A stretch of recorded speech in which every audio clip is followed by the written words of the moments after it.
Alright, my name is Osmic Menoe, born in Soweto, Kotladi.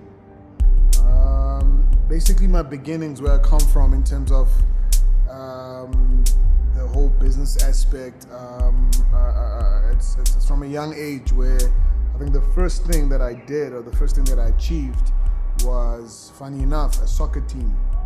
So when I was in, I think it's grade 3, I started a little soccer team in the hood. And the point of the soccer team was basically for me to have a bit of pocket change and also to get some of my friends paid. We started a little movement called CCAM, which stands for Street Expressing Creative Art Movement, which was basically a group of poets, graffiti artists, rappers, producers, the whole 9 yards. And it just so happens that at that point in time, the graffiti aspect of it became one of the first graffiti crews to be established in Joburg, which means there was another, I think, turning point in terms of South African hip hop, because now here these, young black kids coming from deep Soweto, we started to spray paint. Obviously for the longest of time, it's always been seen as a negative thing in the hood, because the elders will always associate it with witchcraft, but the minute we started getting better at it, I think that's the more they started understanding exactly that what this art or that this movement is about. Then another bright spark moment, which is 8 years ago, we came up with an idea called Back to the City. In the first show, we had something like 3,000 kids coming, and I think, once again, it was one of those ideas that was self-funded. We had the vision, we had the belief, and we knew at some point in time it would be what it is now. This year we had a good, 21,000 kids in attendance, And also the beauty about the festival is that it's at a point where it represents this thing that the government is always screaming about, social cohesion. It's one of those spaces where you can find the colors, the whites, the blacks, the Indians, the yellows, the blues, all at the same time, and actually experiencing the same emotions at the same time, same place. So which is also another important thing, because I would think we definitely have reached our target or our goals. So that's the Back to the City. Well, some of the difficulties that I think we experience, and we're still experiencing, it'll always be about access.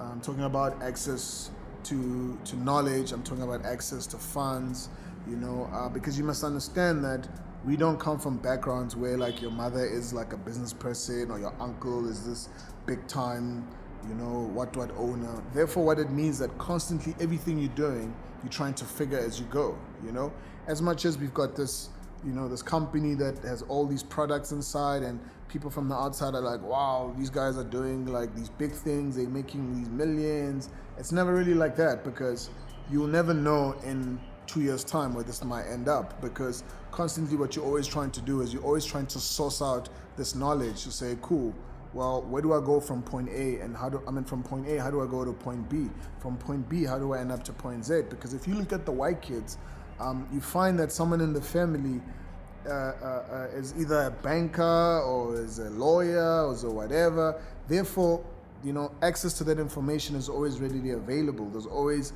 Uncle Jefferson who's always willing to like, hey, I'll help you out with, here's some investments. But obviously we as black kids, previously disadvantaged, what it means is that we constantly have to be scrounging for this money or scrounging for this knowledge, a good team is very important. It's very essential, because once again, I don't do the festival by myself. I don't do these awards by myself. I don't run this club by myself. I didn't do the shop by myself.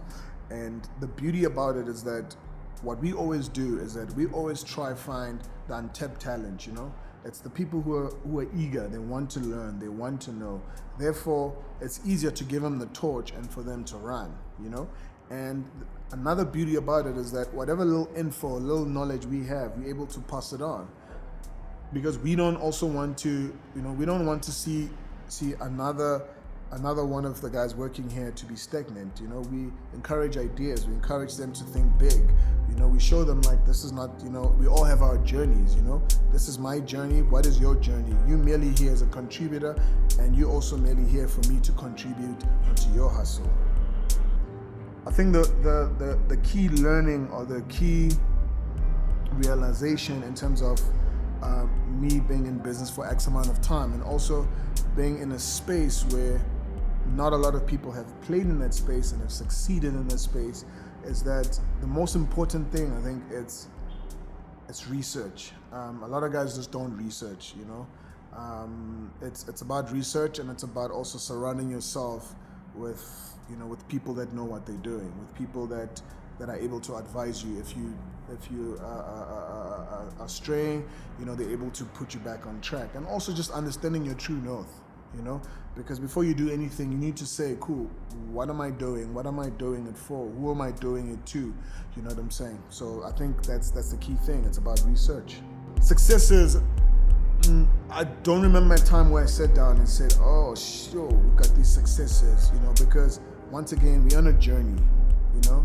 We're on a journey where we're learning constantly, because as much as people will say, oh, the festival is such a big success, oh, these guys are successful, but to us, we're seeing it in another way. We're saying, okay, but we messed up here and here. How do we reinvest this little money we've made? How do we make it better? How do we improve you know, the amount of jobs that we've created? How do we impact on the next person? So I think just us living and doing what we're doing, I think that's just in its own a success. If I was to say, you know, talking about successes that we've been through in business. Fear. Not at any point have I had the fear, because I'm passionate about what I'm doing. So it's I mean, at some point in time, I think I was like 300,000 in debt after one of the festivals. So it was like rough, and like everyone knew, and I let everyone know that, yo, it's this rough, you know. But people were always like, but aren't you panicking? I'm like, nah, man, it's only 300 grand. But you must understand that time, I'd never even touched 300,000. Next thing, I'm 300,000 under, because I had my true north, and I knew, like, look, this is where I'm trying to get to, and this is how I'm trying to get to. And the 300,000 was just a mere hump, you know, on my highway, you know. So I've not any point did I have these fears. Maybe they're coming, or maybe they'll never be there.